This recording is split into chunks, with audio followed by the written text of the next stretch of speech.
Mga kapatid, muli tayong mag-aaral ng mga salita ng Diyos. Basahin natin ang paksa ng ating leksyon. Kung bakit lubos tayong sumasampalataya na may bayang banal, kung saan tayo tatahan magpakailanman. Natutuhan natin sa ating nakaraang pag-aaral na sa pagbabalik ng ating Panginoong Kristo sa araw ng paghukom, bago lipulin ang lahat ng masasama sa pamamagitan ng apoy na pantupok, ang mga namatay kay Kristo ay unang bubuhayin mag-uli.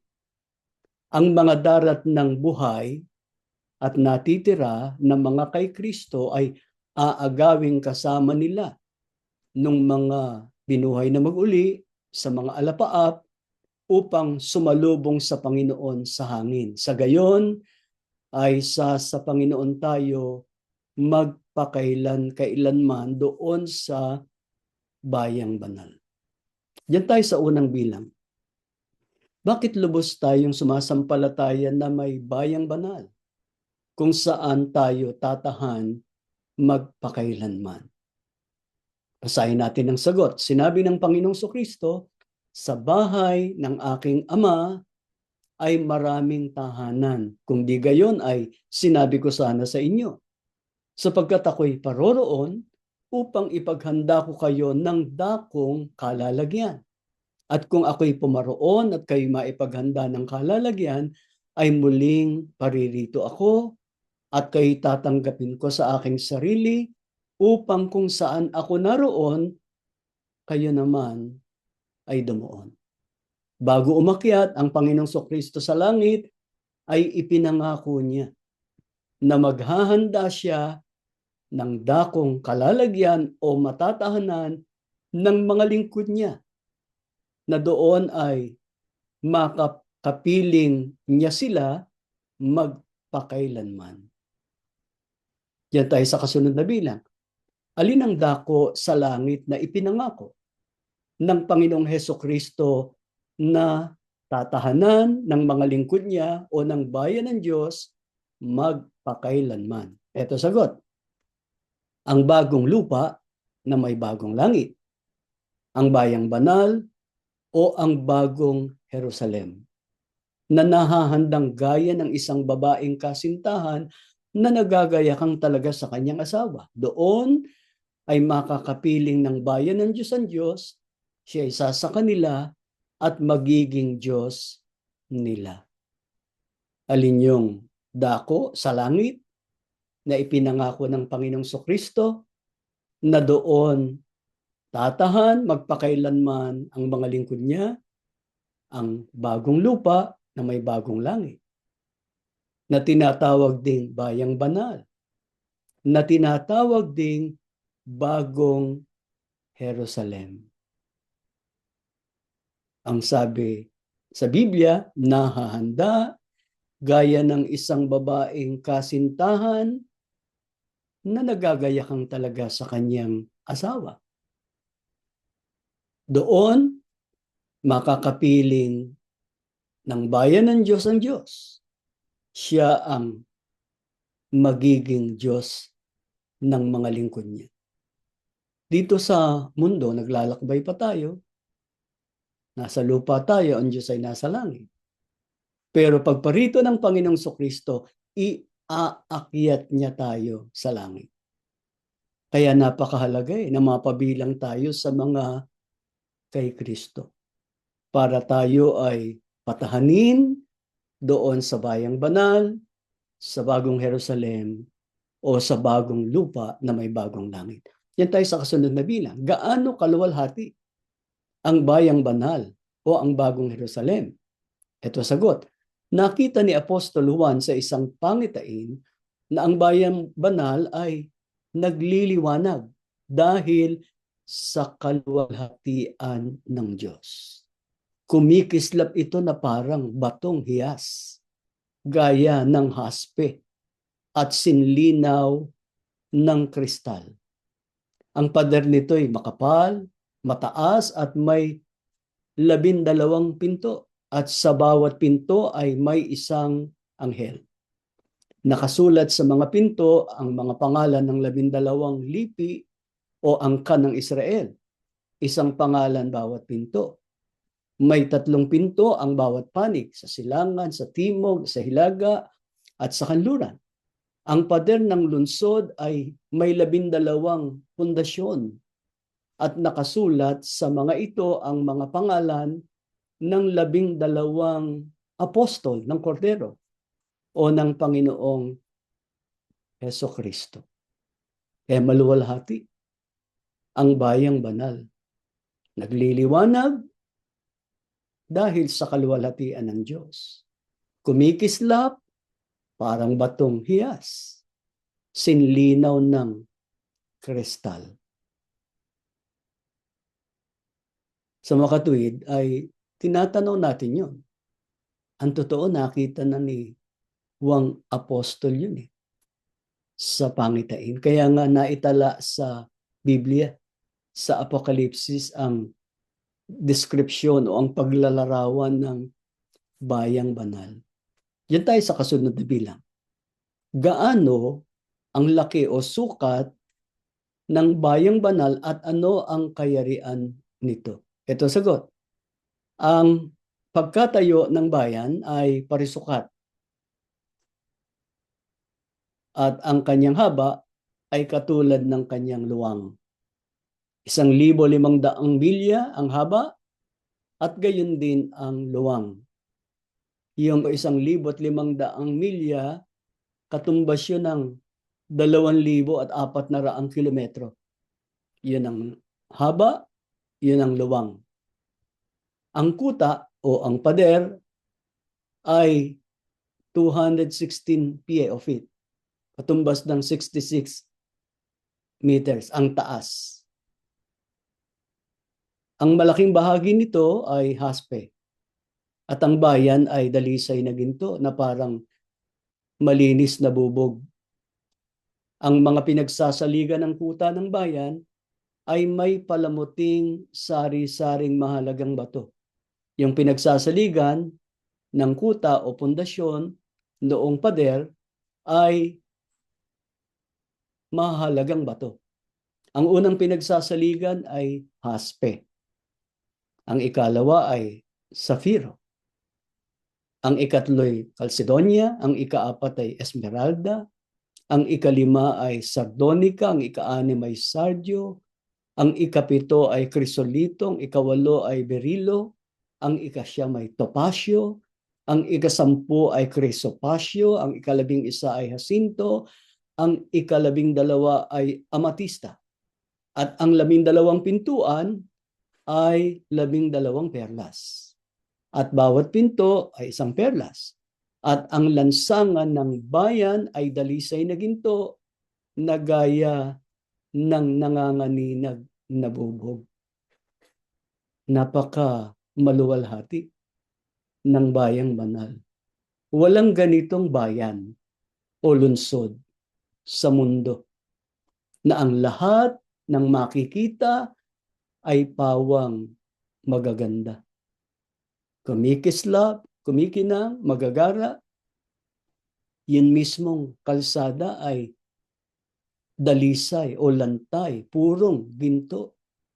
Kaya nga, nanganganinag na parang bubog. Pundasyon pa lang ng pader.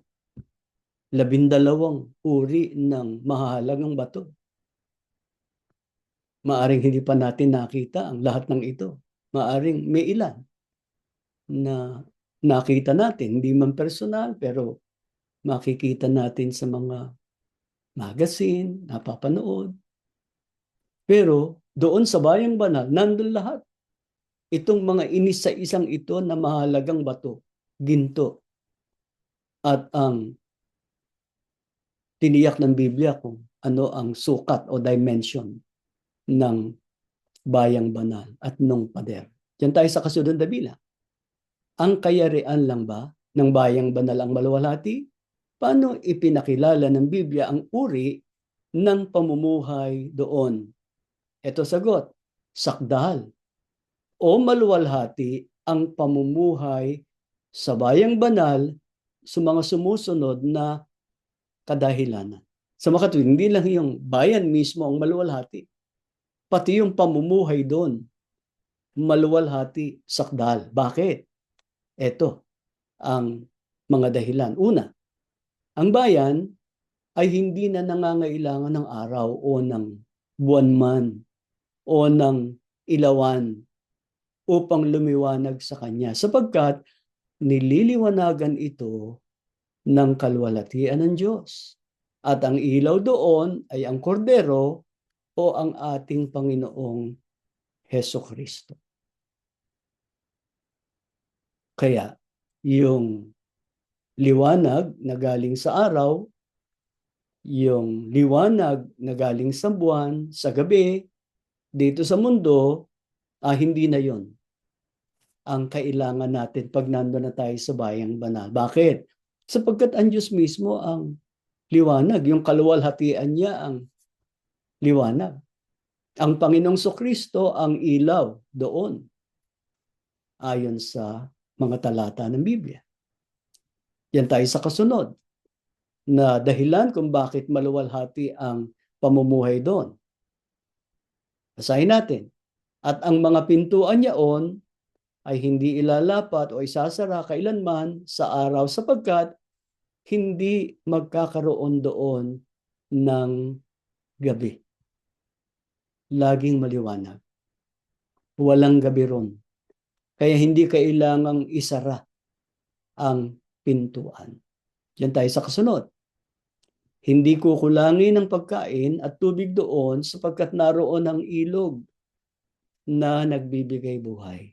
Ang tubig nito ay kasing linaw ng kristal at dumadaloy mula sa trono ng Diyos at ng Kordero o ng Panginoong Hesukristo at umaagos sa gitna ng pangunahing lansangan ng lungsod. Sa magkabilang tabi ng ilog ay may punong kahoy na nagbibigay buhay. Namumunga ito ng 12 beses sa isang taon, 1 beses sa bawat buwan, at ang mga dahon nito ay ginagamit sa pagpapagaling sa mga bansa. Hindi kukulangin ng pagkain at tubig. Sa makatuwid, walang gutom. Walang uhaw. Ang tubig, singlinaw ng kristal, dumadaloy mula sa trono ng Diyos at ng Panginoong Kristo. Nandun din yung punong kahoy na nagbibigay buhay. Namumunga 12 beses sa isang taon, 1 beses sa bawat buwan. Yung dahon mismo ay ginagamit sa pagpapagaling sa mga bansa. Yan tayo sa kasunod. Ano pang dahilan? Bakit maluwalhati ang pamumuhay sa bayang banal? Ito sagot. Wala roong makikitang anumang isinumpa ng Diyos. Makikita sa lungsod ang trono ng Diyos at ng Kordero at sasambahin siya ng kanyang mga lingkod. Walang anumang isinumpa sa bayang banal. Ang makikita natin doon, ang trono ng Diyos at ng Kordero. Doon sasambahin siya ng kanyang mga lingkod. Ano pa ang dahilan at maluwalhati ang pamumuhay sa bayang banal? Basahin natin. Doon ay wala ng kamatayan, dalamhati, pagtangis, paghihirap, at sakit, sapagkat lumipas na ang mga dating bagay. Dito sa mundo, puno tayo ng dalamhati, tumatangis o umiiyak, naghihirap, nagkakasakit. Lahat ng yon ay lilipas na. Doon sa bayang banal, wala nang kamatayan doon. Maluwalhating kalagayan. Kaya dapat nating pakahangarin na makarating tayo sa bayang banal. Makasalubong tayo sa Panginoong Kristo sa araw ng kanyang pagparito. Yan tayo sa kasunod na bilang. Sino ang tiniyak ng Panginoong Kristo na makakasama niyang tatahan sa bayang banal o sa bagong Jerusalem? Ito sagot. ang mga ibinigay sa kanya ng Ama. Ipinangako niya na babantayan niya sila at walang iwawalang sino man. Sino ang makakasama ng Panginoong Hesukristo sa bayang banal? Ang mga ibinigay sa kanya ng Ama. Kaya mahalagang ibigay tayo ng Ama sa Panginoong Hesukristo. Ano ipinangako ng Panginoong Hesukristo sa mga ibinigay sa kanya ng Ama? Babantayan niya sila, walang iwawalang sino man. Yan tayo sa kasunod na bilang. Sino ang mga taong ibinigay ng Diyos sa ating Panginoong Hesukristo? Ito sagot.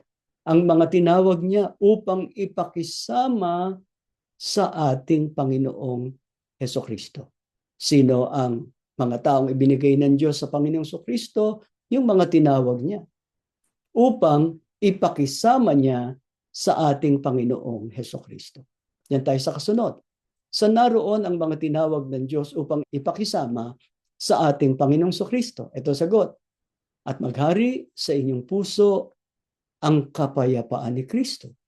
Nadya'y tinawag din naman kayo sa isang katawan at kayo'y maging mapagpasalamat. Saan tinawag ng Panginoon Diyos ang mga ipinakisama niya sa Panginoong Hesukristo sa isang katawan. Yan tayo sa kasunod na bilang. Alin ang katawan? Kung saan naroon ng mga tinawag ng Diyos upang ipakisama sa ating Panginoong Hesukristo. Ito sagot. At siya, si Kristo, ang ulo ng katawan sa makatwid bagay ng iglesia. Alin yung katawan? Yung iglesia na pinangunguluhan ng Panginoong Hesukristo. Yan tayo sa kasunod na bilang. Ayon sa Biblia, anong pangalan ng iglesyang pinangunguluhan ng ating Panginoong Hesukristo? Ito sagot, Iglesia ni Kristo. Ang Iglesia ni Kristo ang tinubos ng Panginoong Hesukristo ng kanyang dugo. Kaya napakahalaga ng ating pagiging Iglesia ni Kristo. Dahil sa ating pagka-Iglesia ni Kristo, natubos tayo sa ating mga kasalanan. Nagkaroon tayo ng karapatang maglingkod sa Diyos at maligtas pagdating ng araw at manahanan doon sa bayang banal. Diyan tayo sa kasunod na bilang. Paano tinatawag ng Diyos ang mga taong ipinakikisama niya sa Panginoong Hesukristo upang maging kaanib sa kanyang iglesia? At gaano kahalaga na matamo ng tao ang pagtawag ng Diyos? Ito sagot. Sa kalagayang ito'y tinawag niya kayo sa pamamagitan ng aming ebanghelyo upang magkamit ng kaluwalhatian ng ating Panginoong Hesukristo. Paano tinatawag ng Diyos ang mga ipinakikisama niya sa Panginoong Hesukristo? Sa pamamagitan ng ebanghelyo. Sa panahon ng mga apostol, sila ang pinagkatiwalaang mangaral ng ebanghelyo o ng mga salita ng Diyos. Hindi lahat ng mga ngaral ng Biblia ay may karapatang mangaral ng ebanghelyo, kundi yun lang mga isinugo. Gaano kahalaga pagka tinawag tayo sa pamamagitan ng ebanghelyo? Magkakamit tayo ng kaluwalhatian ng ating Panginoong Hesukristo. Doon na ngayon sa bayang banal sa langit. Yan tayo sa kasunod na bilang. Sa mga huling araw, sino ang pinagkalooban ng Diyos ng karapatang mangaral ng ebanghelyo na maghahatid sa tao sa pagtatamo ng kaligtasan at kaluwalhatian ng Panginoong Hesukristo, at bakit? Ito sagot. Ang sugo ng Diyos mula sa sikatan ng araw o silanganan, sapagkat taglay niya ang tatak ng Diyos na buhay o ang Espiritu Santo. Ang Espiritu Santo ang tatak ng pagkahirang at patotoo na tayo ay mga tagapagmana ng Diyos at mga kasamang tagapagmana ng ating Panginoong Hesukristo. Kung sa panahon ng mga apostol sila ang kinasangkapan sa pangangaral ng Ebanghelyo para sa kaligtasan ng mga tao sa mga huling araw na ito. May sugo ang Diyos na mula sa sikatan ng araw o sa silanganan. Ano ang taglay niya? Ayon sa kahalalan, ayon sa hula, ang tatak ng Diyos na buhay. Alin yung tatak ng Diyos na buhay? Yun ang Espiritu Santo. Paano itinatatak ang Espiritu Santo? Sa pamamagitan ng pangangaral ng Ebanghelyo. Kaya pagka tinanggap natin yung pangangaral ng sugo, matatatakan tayo ng Espiritu Santo. Kapag natatakan tayo ng Espiritu Santo, patotoo yun na tayo ay mga tagapagmana ng Diyos at mga kasamang tagapagmana ng Panginoong Hesukristo. Mga kapatid, mga batang nakikinig ngayon, kahit bata pa kayo, musmus pa ang inyong gulang at isipan, mapalad tayo. Sapagkat nakabilang tayo sa mga tinawag ng Diyos, sa pagkasangkapan niya kay kapatid na Felix Manalo, ang sugo niya sa mga huling araw na ito. Sa pamamagitan ng ginawa niyang pangangaral, ay natatakan tayo ng Espiritu Santo. Yung Espiritu Santo na hanggang ngayon ay nararamdaman natin pagka tayo ay sumasambang katulad nito, tatak yun na tayo ay tagapagmana ng mga pangako ng Diyos, ng kaligtasan, sa araw ng paghukom, ng paninirahan sa bayang banal, at ng pagtatamo ng walang hanggang buhay sa piling ng Diyos at ng ating Panginoong Kristo. Sa bayang banal, na maluwalhating tahanan, wala nang kamatayan, wala nang dalamhati, pagtangis, paghihirap, at sakit sapagkat lumipas na ang mga dating bagay.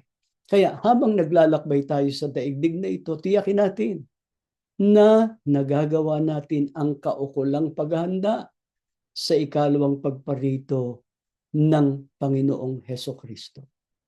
Naghahanda ang Panginoong Hesukristo nung tatahanan natin. Dapat naghahanda rin tayo sa pagsalubong sa Panginoong Hesukristo. Paano tayo lubos na mahahanda? Pahalagahan natin ang ating pagka-iglesia ni Kristo. Ingatan natin ang ating pananampalataya na bunga ng pangangaral ng sugo sa mga huling araw. Paano natin maiingatan ang ating pananampalataya? Sa pamamagitan ng lubos na pagsunod sa lahat ng mga utos ng Diyos. Kaya mga kapatid, habang naghihintay tayo ng pagbabalik ng Panginoong Kristo, ang pagtalagahan natin ay ang pagsunod sa mga kalooban ng Diyos. Itong pagsamba na ginagawa natin, ito ay kalooban ng Diyos. Dito natin patuloy na tinatanggap ang mga aral niya na gagabay, tatanglaw sa ating mga daan para huwag tayo maligaw, kundi makarating tayo sa hangganan ng ginagawa nating paglilingkod. Ang pag-aaralan natin sa susunod ay ang kahalagahan ng pagtitiwala sa Diyos at hindi pananangan sa sariling pagkaunawa. Bago tayo manalangin, balikan natin ang paksa ng ating leksyon. Basahin natin ulit. Kung bakit lubos tayong sumasampalataya na may bayang banal kung saan tayo tatahan magpakailanman. Tumayo kayo, tayo'y mananalangin. Salamat po, Ama. Ginamit mong kasangkapan ang pagsamba namin para muli kaming tumanggap ng iyong katotohanan. Napakasagana ng pag-ibig mo sa amin. Hindi lang po tinawag mo sa iglesia, napatawad sa aming mga kasalanan, nagdamo ng karapatang maglingkod, kundi pinaglalaanan mo kami ng kaligtasan sa pagbabalik ng Panginoong Hesukristo at pananahanan sa bayang banal at pagtatamo ng walang hanggang buhay. Panginoon, nasasabi kami na makarating sa piling mo sa mundong ito Marami kaming tiisin, kaya lang kami nakatatagal, nakapaninindigan, dahil nariyan ka na tumutulong at nagpapalakas sa amin. Kaya ang hiling namin sa iyo kailanman, huwag mo po kaming iiwan, huwag mo kaming pababayaang mag-isa sa pagharap sa mga pagsubok sa buhay. Gawin mo kaming matatag sa panghahawak sa iyong mga salita. Makita mong ibinubuhay namin ang iyong kalooban. Panginoong Hesukristo, sa araw ng pagbabalik mo, huwag mo kaming kalilimutan. Alalahanin mo po ang mga naging pagsasakit namin, ang mga pinuhunan namin alang-alang sa kapakanan ng iglesia at sa paglilingkod namin sa iyo at sa Ama. Gawin mo kaming mapalad sa pagpasok sa iyong kaharian at pananahanan sa bayang ipinangako mo sa amin. Ama, sumasampalataya kami. Patuloy mo kaming gagabayan sa lahat ng aming ginagawa. Pagpapalain, iaabot ang lahat ng aming kailangan. Lulunasan mong mga bagabag namin. Patatatagin mo pang aming pananampalataya. Maasa kami, O Diyos, dininig mo po kami sa ngalan ng Panginoong Hesukristo na aming tagapagligtas. Amen.